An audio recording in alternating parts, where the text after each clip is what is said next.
Bismillahirrahmanirrahim. Assalamualaikum warahmatullahi wabarakatuh. Perkenalkan, nama saya Siva Nuralisa dengan NIM 2304047. Di sini saya akan mempresentasikan materi pengantar pemrograman mobile. Kemampuan teknologi bergerak seperti smartphone kini dapat disejajarkan dengan teknologi komputer. Bahkan bisa dikatakan melebihi teknologi komputer dalam 10 tahun terakhir. Walaupun teknologi processing tetap dipegang oleh komputer, saat ini teknologi perangkat bergerak didominasi atas kesuksesan sistem operasi atau OS di dalamnya. Seperti yang kita tahu, dua OS yang kini tengah digandrungi adalah Android dan iOS, yang merupakan kepanjangan tangan dari Google dan Apple. Definisi pemrograman mobile. Pemrograman mobile adalah proses pengembangan perangkat lunak yang ditujukan untuk dijalankan pada perangkat mobile seperti smartphone, tablet, atau wearable device. Aplikasi yang dikembangkan biasanya dioptimalkan untuk antar muka, sentuh, responsif, dan dapat berjalan pada berbagai sistem operasi mobile, misalnya Android dan iOS.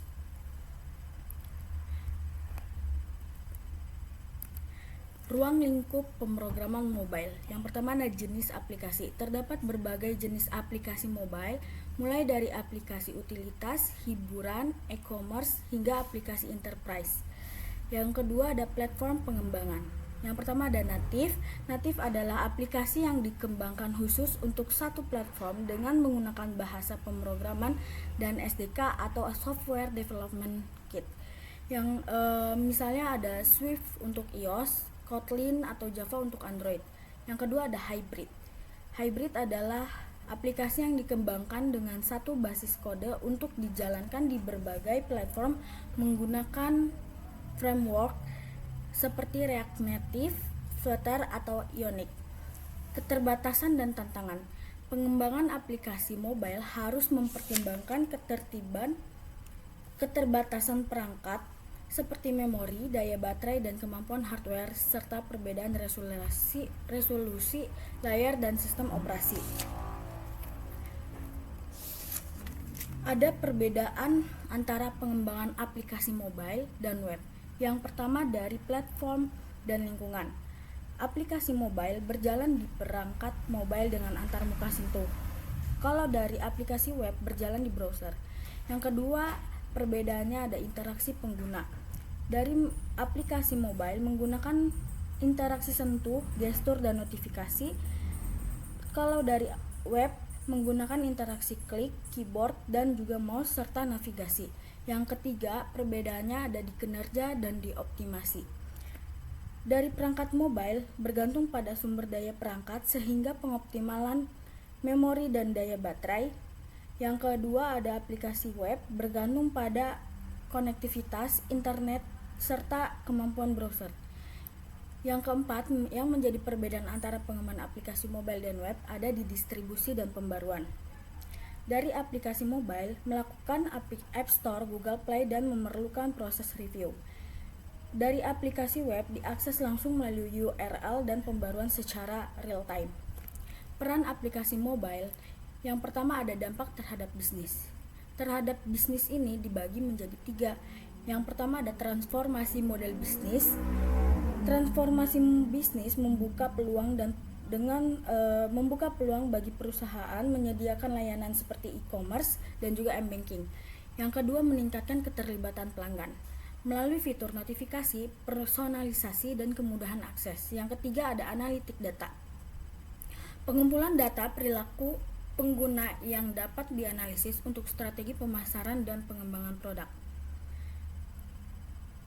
Selanjutnya ada dampak terhadap gaya hidup. Yang pertama ada kemudahan akses informasi secara cepat dan mudah kapan saja dan di mana saja. Yang kedua mobilitas dan konektivitas, mendukung gaya hidup serta yang serba cepat. Yang kedua personalisasi layanan yang memberikan rekomendasi konten dan layanan. Selanjutnya ada transformasi digital. Yang pertama ada digitalisasi proses.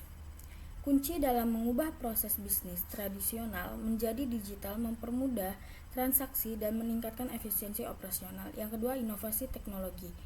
Terus mendorong inovasi dalam teknologi seperti Internet of Things, IoT, IR, dan mobile payment dengan dunia sekitar mereka. Akses global. Yang ketiga, memberikan kesempatan bagi bisnis untuk merambah pasar global dengan mudah, mengurangi batasan geografis, dan juga meningkatkan aksesibilitas. Kesimpulan dari pengantar pemrograman mobile yaitu adalah pengantar pemrograman mobile membuka gerbang pemahaman tentang pentingnya pengembangan aplikasi untuk bergerak, menyoroti kelebihan dan tantangan yang ada, serta mengenalkan berbagai area aplikasi dan teknologi yang terlibat. Ini menjadi landasan penting bagi siapa saja yang ingin terjun ke dunia pengembangan aplikasi mobile. Selanjutnya ada materi perbedaan aplikasi native, hybrid, dan juga cross-platform. Konsep dari aplikasi native ini adalah aplikasi yang dikembangkan khusus untuk satu platform menggunakan pemrograman dan alat pengembangan yang spesifikasi untuk platform tersebut. Nah, contoh dari bahasa pemrogramannya ini ada Android. Yang pertama itu ada Java Kotlin, dan yang kedua ada iOS Swift Objective-C. Contoh aplikasinya ada WhatsApp, Spotify, Pokemon Go. Sejarah aplikasi natif. Pada tahun 2008, Apple meluncurkan App Store, mempopulerkan aplikasi natif untuk iOS. Pada tahun 2010, Google Play Store, dulu Android Market, diluncurkan memperluas pasar aplikasi natif untuk Android. Setelahnya, pada tahun 2014, Swift diperkenalkan oleh Apple sebagai bahasa pemrograman baru untuk iOS. Kelebihan dan kekurangan aplikasi natif. Pertama, kelebihannya ada performa tinggi, dan yang kedua akses penuh ke fitur perangkat keras. Yang ketiga, pengalaman pengguna yang optimal. Kekurangan dari aplikasi natif ini ada 3. Yang pertama juga biaya pengembangan lebih tinggi, yang kedua waktu pengembangan lebih lama, dan yang ketiga tidak dapat digunakan di platform lain. Ada selanjutnya ini konsep aplikasi hybrid. Konsep aplikasi hybrid ini adalah aplikasi yang dikembangkan menggunakan teknologi web seperti HTML, CSS, dan juga JavaScript yang dibungkus dalam wadah natif.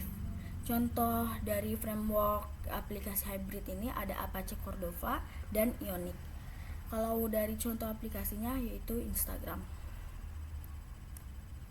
Sejarah aplikasi hybrid ini pada tahun 2009, PhoneGap atau sekarang Apache Cordova diluncurkan memungkinkan pengembangan aplikasi hybrid pertama. Yang kedua, pada tahun 2013, Ionic Framework diperkenalkan mempermudah pengembangan aplikasi hybrid dengan antarmuka pengguna yang lebih baik. Kelebihan dan kekurangan aplikasi hybrid. Ada kelebihan dari aplikasi hybrid. Yang pertama ada pengembangan lebih cepat, yang kedua biaya lebih rendah, yang ketiga satu basis kode untuk banyak platform. Kekurangannya dari aplikasi hybrid ini yang pertama ada performa lebih rendah dibandingkan natif, yang kedua akses terbatas ke fitur perangkat keras, dan yang ketiga pengalaman pengguna mungkin kurang optimal. Konsep aplikasi cross platform yang selanjutnya ini adalah aplikasi yang dikembangkan menggunakan satu basis kode yang dapat dijalankan di berbagai platform. Contoh dari frameworknya ada React Native dan Flutter. Dari contoh aplikasinya ada Facebook dan Google Ads.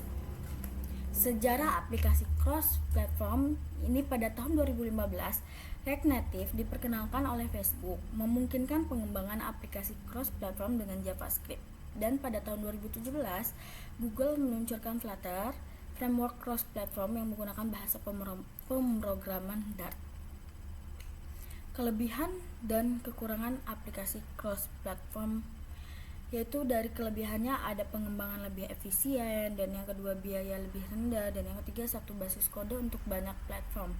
Kalau dari segi kekurangannya, aplikasi cross platform ini ada yang pertama performa mungkin tidak sebaik natif, akses terbatas ke fitur perangkat keras tertentu, dan yang ketiga pengalaman pengguna bisa bervariasi. Studi kasus platform yang populer. Natif ini ada Android, menggunakan Java atau Kotlin untuk performa optimal. Dari natif juga ada iOS menggunakan Swift atau Objective-C untuk integrasi penuh dengan ekosistem Apple. Yang ketiga ini ada aplikasi cross platform yaitu dari React Native, dikembangkan oleh Meta menggunakan JavaScript untuk membangun aplikasi yang dapat berjalan di Android atau iOS. Yang keempat ini ada dari cross platform, yaitu Flutter, dikembangkan oleh Google menggunakan Dart untuk membangun aplikasi dengan performa tinggi dan tampilan konsisten di berbagai platform. Kesimpulannya, setiap pendekatan memiliki kelebihan dan kekurangan masing-masing.